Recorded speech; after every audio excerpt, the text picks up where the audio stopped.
नमस्कार, मैं श्रीमती सीमा पटेल, शिक्षक एलबी माध्यमिक शाला Syahimudi, education hub, block Katghora, जिला कोरबा, छत्तीसगढ़ से।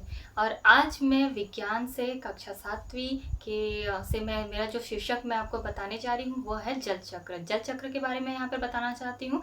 जो जल चक्र होता है वह हमने सब लोगों ने देखा है कि हमारी पृथ्वी में ढेर सारा जल है। हम मानते हैं क्योंकि हमारा पृथ्वी वो नीला ग्रह के रूप में होता है, माना जाता है कि वो अगर हम दूर से देखें तो वो पानी के कारण वो पूरा नीला दिखाई देता है। नीला दिखाई देता है समुद्रों में, महासागरों में, तालाबों में, झीलों में पानी होने के कारण। पर यह पानी हमारी पृथ्वी से किसी न किसी रूप में वाष्प के रूप में सूर्य की गर्मी में आकाश में चला जाता है, और आकाश में जाने के बाद वापस वो पृथ्वी में किस रूप में आता है उसके लिए ये जो एक चक्र जो चलता है उसे वाष्प में बदलना, वाष्प में बदलने के बाद फिर से वापस जल में के रूप में बदलना, और जल के रूप में बदलने के बाद फिर गर्म होकर जल वाष्प के रूप में बदलना, यही जल चक्र कहलाता है। जल चक्र को समझाने के लिए मैं यहाँ पर मैंने एक छोटा सा पेपर प्लेट लिया हुआ है। देखिए यहाँ पे एक पेपर प्लेट है, और पेपर प्लेट पे मैंने यहाँ आपको एक जल चक्र बनाकर मैं आपको दिखा रही हूँ, समझा रही हूँ।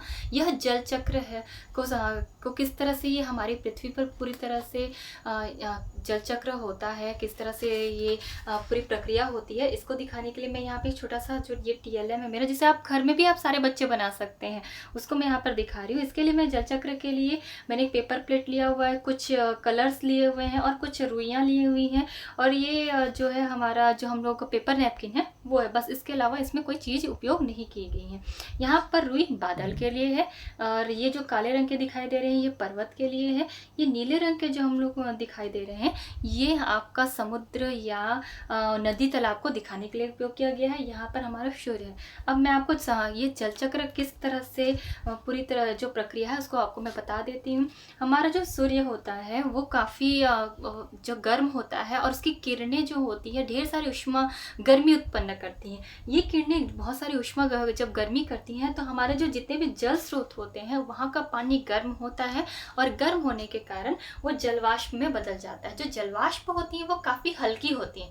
आप लोगों ने घर में पानी गर्म होते हुए देखा है, उसमें जो भाप जो होती हैं, उस वाष्प होती हैं, वो गर्म होने के कारण ऊपर उठ जाती है क्योंकि वो बिल्कुल हल्की होती हैं। हल्की होने के कारण वो ऊपर की तरफ उठती हैं, और ऊपर आकाश की तरफ उठती हैं। जब वो ऊपरी तल में जाती है हमारी पृथ्वी के, तो वो जब वायुमंडल में जाती है ऊपरी तल में, ये ठंडे होने के कारण ठंडी हो जाती हैं। वहाँ पर का जो वातावरण है ठंडा रहता है, तो हमारे जो जलवाष्प हो जाते हैं वो ठंडे हो जाते हैं, और ठंडे होने के कारण वो संघनन की प्रक्रिया होती है। जो वाष्प होता है वो जल की छोटी छोटी बूंदों में बदल जाती है, इसे संघनन कहा जाता है इस प्रक्रिया को।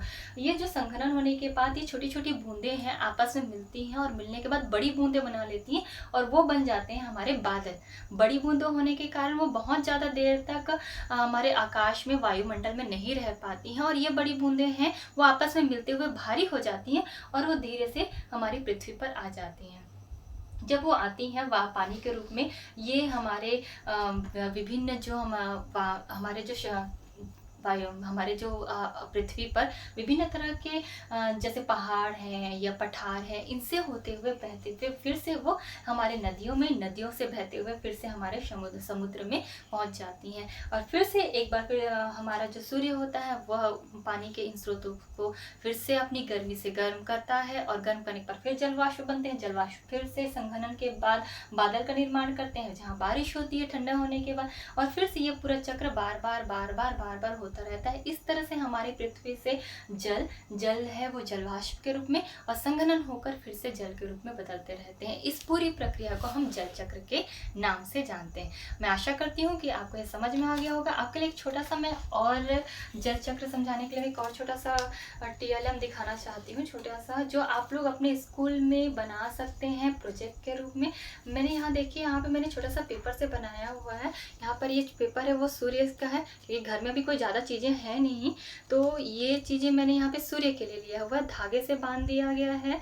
और यह हमारा है जो बादल है वो रुई से बना हुआ है, और नीचे पेपर से, यहाँ पर देखिए यहाँ पर जो पेपर है वो अलग अलग एरो बने हुए हैं। वहाँ पे कुछ एरो ऊपर की ओर है, जबकि पीछे का जो एरो है वो नीचे की तरफ जा रहा है। जो नीचे वाला जो हिस्सा है, वो जो नीले कलर का हिस्सा है, वह हमारा जल का या जो वाटर सोर्सेस होते हैं, जल के स्रोत हैं, चाहे उसे आप समुद्र मान लीजिए या उसे आप तालाब मान लीजिए, नदी मान लीजिए, उसके लिए है। तो जब सूर्य की किरणें पड़ती हैं हमारे वाटर सोर्सेस पर, हमारे जल के स्रोतों पर, वो गर्म हो जाती हैं और गर्म होने के बाद वह जलवाष्प बनकर ऊपर आती हैं। ऊपर आने पर वो बन जाती हैं बादल, जो कि यहाँ पे रुई के द्वारा हमें दिखा रही है। और उन बादलों को जब वो ठंडा हो जाती है, संघनन की प्रक्रिया हो जाती है, वो छोटे छोटे जो जलवाष्प होते हैं वो पानी की बूंदें लेती हैं, जो बड़ी हो जाती हैं और आपस में मिलकर, और फिर से वापस मिलने के बाद, वह भारी होने के बाद फिर से वापस वो जल की बूंदों के रूप में